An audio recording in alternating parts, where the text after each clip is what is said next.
how you doing, folks? And welcome back to Safari Joe's Adventures. In October of 2022, I took my wife on vacation to the area of the country that I grew up in, Michigan's Upper Peninsula. Like me, she fell in love with it. The Great Lakes, the people, the millions of trees that change color every fall. There's really not another place like it. We ended up buying an abandoned off-grid hunting camp, and they sold it to us for property value only because they said the cabin was in pretty rough shape. We fell in love with it because it was 26 acres of solid trees surrounded by hundreds of miles of Michigan State forest. In the last year and a half, I've made 6 working trips. We've done everything from clear trees, bring in gravel to get the driveway accessible to the cabin, clean up a bunch of junk. We've hauled 2 or 3 trailer loads to the landfill. And now we're finally at a place where we can take a real serious look at the cabin. And a lot of the stuff we found was worse than we thought. So we're going to use it for a tool shed and build ourselves a new cabin. And when we're done, we're going to tear this down and salvage any good lumber left in it. And the shipping container we brought in for a tool shed, well, I'm going to turn that into a place to stay while we're working on our new cabin. So I'm going to go ahead and get started with my building project. Stick around and I'll show you how I'm doing it. 92 inches. I'm going to make that 91 and a half. Give me a 1/4 inch on each side. We're going to call that 90 inches. What you doing back there, hon? I'm getting things organized. Can't stand it messy. Look at that. That's so great. That takes the place of about 10 totes. Oh, it's great.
Because this framing is temporary, I'm going to put it in like you would put in a door or a window. I'm going to go around these corners, the top, the edges, with some shims, get it in place. And I'm just going to put some door and window foam in there, and that will hold it in place once it sets up. There are 4 screws in the bottom holding it in place.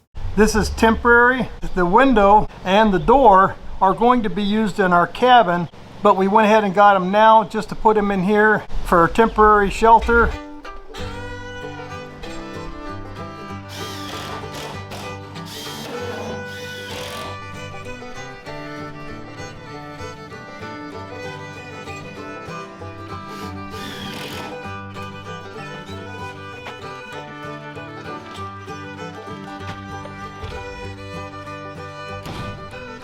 Okay, put a shim under this corner over here. Just a little bit. Yep, this is just up there. So you got that? Is it all the way in? Yeah.